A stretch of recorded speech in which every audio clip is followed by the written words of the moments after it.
বিশ্বের মধ্যে একটা দেশ, যেই দেশের নাম ব্রাজিল, সেখানে প্রকাশ্য আযান দেওয়া নিষেধ। আরেকটা দেশ আর্জেন্টিনা, যেখানে প্রকাশ্য আল্লাহর নাম নেওয়া নিষেধ। ওই দেশ যেখানে আল্লাহর নাম নেওয়া হয় না, সেই দেশের সাপোর্ট নিয়ে বাংলাদেশের লাল সবুজের সোনার বাংলাদেশে ওই দেশের পতাকা মানাই না। তোকে মানলে মানার মতোই তোকে মানতে হবে। এই যুবক, amazing figure and fighter, look at me, there is no god but Allah, Muhammad is the messenger of আল্লাহ।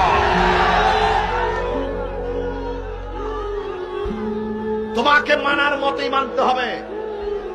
আজকে ভাইয়ে ভাইয়ে দ্বন্দ্ব হয়ে যাচ্ছে। এক বাবাকে দেখলাম, জিজ্ঞেস করলাম বিল্ডিং এর এই কালার কেন? বলে যে আমার ছেলে আর্জেন্টিনার সাপোর্টার, তাই আমি আর্জেন্টিনার পতাকা দিয়ে 10 তলা বিল্ডিংটারে সাজিয়েছি। ওই বিল্ডিং ভিন্ন দেশের পতাকা দিয়ে সাজাইবার আগে সন্তানকে ব্যাংকের টাকার মালিক বানাইবার আগে সন্তানকে কুরআন সুন্নাহর আলোকে আলোকিত করতে হবে। কথা বলেন ঠিক কি না বলেন? এই কথাগুলো যখন আমি বলি, এক শ্রেণীর লোক বলে যে আমি নাকি স্বাধীনতায় আঘাত করি।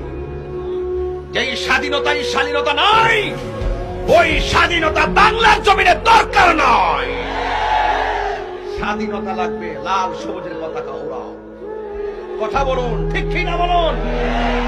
আমি দেখতে পাচ্ছি গরু জবাই করা হয়, কখনো কখনো সেটাও শোনা যায়।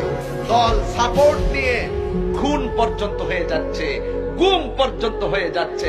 হ্যাঁ, যদি তোমার কাছে একান্ত ঐকান্তিক ভাবে ভালো লাগে, এভাবে অন্ধ হলে চলবে না, তোমাকে সংযত হতে হবে। আমি কি বোঝাতে পেরেছি আপনাদেরকে? এই জন্য আমি বলেছি মানুষের মতো মানুষ হতে হবে। উদখুলু ফিস সিলমি কাফা,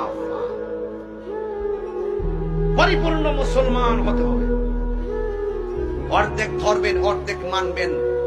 আমি জানি সাপোর্টের সাথে অনেকে অনেক ফতোয়া দিবেন, কিন্তু যখন আপনি সাপোর্টকে কেন্দ্র করে মেরে ফেলেন, তখন ফতোয়াটা যাবে কোথায়? অন্ধ হবেন না, সংযত হন, তাইলে সব জায়গায় শান্তিতে থাকবে।